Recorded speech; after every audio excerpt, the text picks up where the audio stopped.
আজকে মুন্নারের একটা গার্ডেনে গিয়েছিলাম, যেটাকে ওরা বলছিল রোজ গার্ডেন, কিন্তু কোথাও তো রোজের দেখা পাইনি।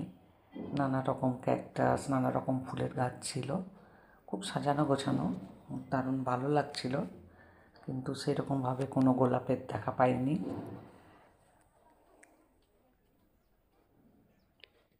যাই হোক, আমরা পুরো বাগানটা ঘুরে দেখলাম।